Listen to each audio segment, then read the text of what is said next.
Hello, hi, welcome once again to M5's English language learning program, Let's Speak English. I'm Gav Duncan and I'm here on your TV to help you learn English. Now, are you sitting comfortably? Yes? Good. And are you ready for today's lesson? Yes? Good. Okay. Well, let's learn English together. Now, welcome to you all of you chickens of the forest, all of you gods of English, blue team, all of you, welcome, welcome, come in, come in, come in. So, here we are, once again. Yes, we're here, we're back in the studio, and I hope that you're ready for the last lesson of the week. Yes, this is week 35, and this is the 170th lesson. 170. That's a phenomenal number. And we've reached this number without you paying a penny. Yeah, just think about the economics for a second. It's free. And as you all know, the reruns are free too. You all know that if you want to check out the old lessons, any of the lessons that we've been making since last September, what date was it? I can't remember. It was towards the end of the month. That much I do remember. So, we started learning English back then. And since then, every time we finish a lesson, someone makes sure that the lesson gets uploaded into M5 TV's database, into their library, so that anyone with access to the internet can go to the M5 website and watch and re-watch all of our lessons. All of them, every last one of them. And if you want to, you can watch them again and again and again, as many times as you want, or, more importantly, as many times as you need. The lessons are there on the M5 TV website so that you can go back and check that you understood what it was that we were studying. The lessons are there for you to use as a database, for you to use as a resource, for you to help yourself to practice your English, to make sure that you understand everything that we look at. And so, on that note, let the lesson begin. The last revision lesson of the week. Are you all ready? Yes? Then let's look at something we've seen a couple of times before. Something which is pretty important. Okay, so we know how important it is to always tell people what we're comparing something to. Now, there's another part of comparisons that I quickly want us to have a look at. Do you remember the different ways we can make comparisons in English? Yes, one way is to use the comparative form of an adjective, adding ER or R or IER to the base form of short adjectives and putting more in front of longer adjectives. We saw another way too, didn't we? We saw that we can use the as form, can't we? Well, that's what I want us to have another look at today. Do you remember how we used the as form? Well, it's not hard. It's not difficult. In fact, it's the opposite. It's easy. Yes, that's right, boys and girls. This is easy. This is simple. This is comparatives without the comparative form. Okay, I know that you remember, but I want to make sure that we've all got it down, secured in our heads.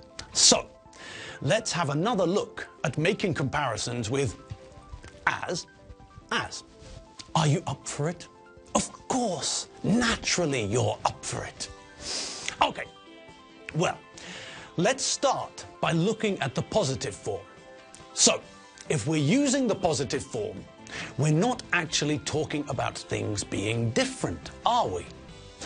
Normally, when we compare things, we concentrate on the differences between them. But when we compare things, we can also concentrate on the similarities we can find, not the differences. Now, when we use the positive form of as, we're actually talking about two or more things being the same, aren't we? We're not talking about the differences between things, but the opposite. We're talking about things that are similar or the same as each other. That's right. When we use as in the positive form, we're actually saying that two or more things are the same. If we take a martial arts giant like Michael Dudikoff, or Jean-Claude Van Damme, or Chuck Norris, or Master Ken, we can say that these guys are as hard as nails. Did you see what I did there? I said that four people were the same as something. So we don't have to only have two things. I can use as to talk about a larger number of things if I want. Okay, so we can see that we can use the positive version of as to say that these martial arts giants are very hard. They're as hard as nails. Maybe they're even as hard as diamonds. Maybe they're even harder. What's harder than a diamond? I have no idea.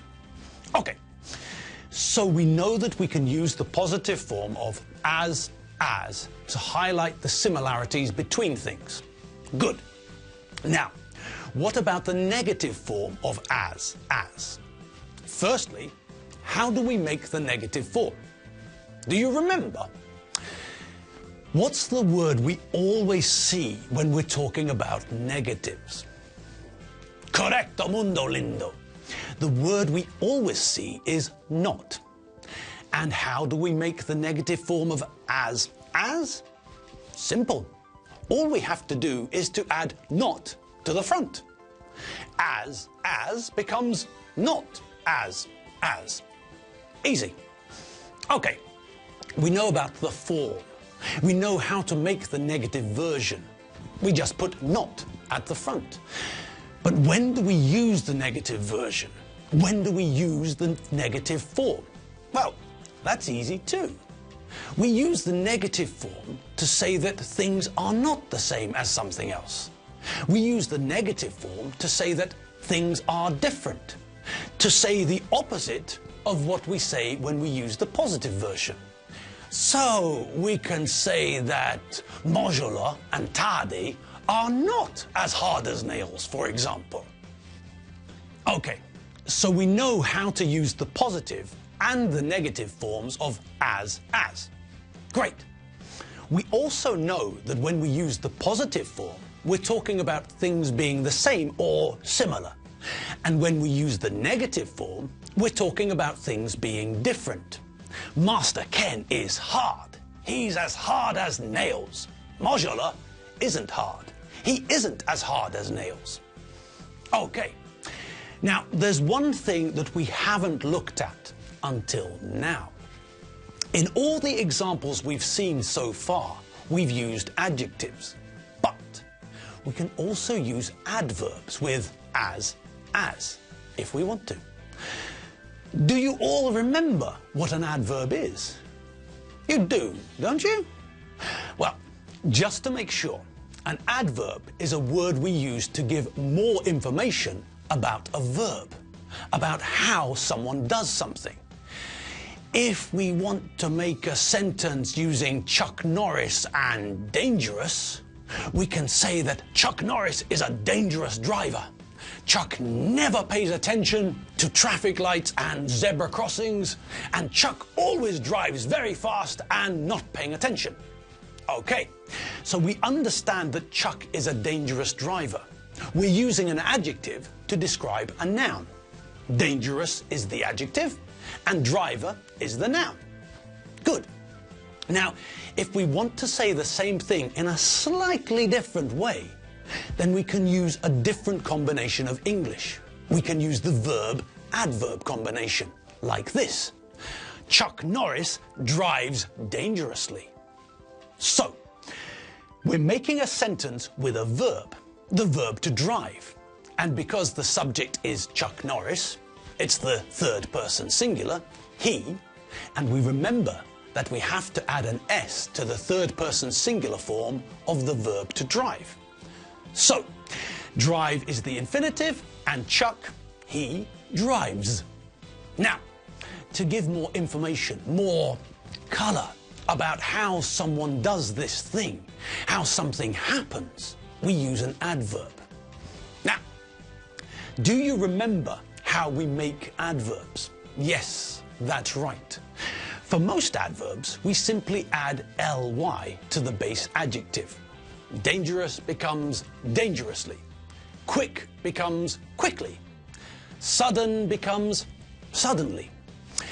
If the adjective ends in y, then we replace the y with ily. So easy becomes easily, and angry becomes angrily. Okay, there are a couple of strange adjectives too, where the adjective and the adverb are the same. Hard, well, late, and early. And we also have to remember that the adjective good becomes the adverb well. But hey, there are a couple of strange things in every language, aren't there? Kezem, korom, and of course, the most illogical combination in Hungarian, derékom. Okay, so where were we? Yes. So we can use adverbs with the as form as well. All that we have to remember is that if we're using an adjective, then we're also using nouns. And if we're using an adverb, then we're talking about verbs. Apart from remembering that, we also have to remember one more thing when we're using the as form. Do you remember what we have to remember? That's it. We have to remember that although we're using the as form to compare things and highlight the similarities or differences between things, we don't use the comparative form of the adjective. We just use the adjective. So, when we're comparing things, we can say that Chuck Norris is harder than Mojola, that stupid, pesky, green piglet. And we use the comparative form of the adjective. We don't use the adjective hard, but the comparative form harder. And we also make sure that we provide a complete sentence. We offer a comparative with than so that our brains are satisfied. But if we want to highlight the similarities or differences between Chuck Norris and Mojola using the as form, then we have to remember to only use the adjective form. So we say, for example, that Chuck Norris is not as green as Mojola, the stupid, pesky green piglet. Did you notice? Because we're using the as form, we use the adjective green, not the comparative form greener. Right then. Good. Great. Green. Grass. Grizzly bear. And we're done. Yes, I know. Time flies when you're having fun. So, that's the end of today's lesson. That's the end of our 15 minutes together. The working week has come to an end, and we're done until the next week begins. Don't worry though, we'll be back on your screens for the Sunday Omnibus. And then, well, after that, it's the start of a brand new week, and we'll see you all again. I'll be waiting inside your TV. All you have to do is turn the TV on. Okay, people, have a great afternoon and a fantastic weekend. Have fun. See you later. Bye.